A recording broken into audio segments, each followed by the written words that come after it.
میرا سوال یہ ہے کہ آپ کو وقف نو کینیڈا سے کیا امیدیں ہیں؟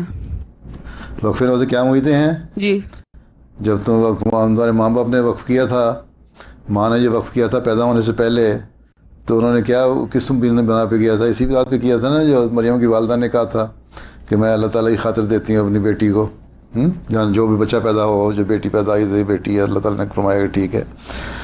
کیا تھا اس سے امید؟ یہی تھی کہ وہ دین کی خدمت کرنے والے ہوں، اللہ سے تعلق ہو اور دین کی خدمت کرنے والے ہوں، دنیا سے کئی طرف دیکھنے والے نہ ہوں. ٹھیک ہے. جی اس لیے واقفین نو کو ہمیشہ یاد رکھنا چاہیے کہ انہوں نے اپنے زندگی وقف کی ہے دین کے لیے، اور دین کے لیے زندگی وقف کرنے میں سب سے پہلی ضرورت تو کام یہ ہے کہ خدا تعالیٰ سے تعلق پیدا کرو، پھر دین سیکھو کہ دین کیا ہے. قرآن کریم پڑھو، قرآن کریم کا ترجمہ پڑھو. صرف حفظ کرنا کافی نہیں. حفظ کلاس میں ہوں جی حفظ کر رہے ہو قرآن شریف؟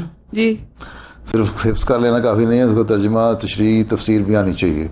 جی ٹھیک ہے. جی اور پھر اس کو اپنی زندگی کا حصہ بناؤ، اور پھر اس کے مطابق تبلیغ کرو.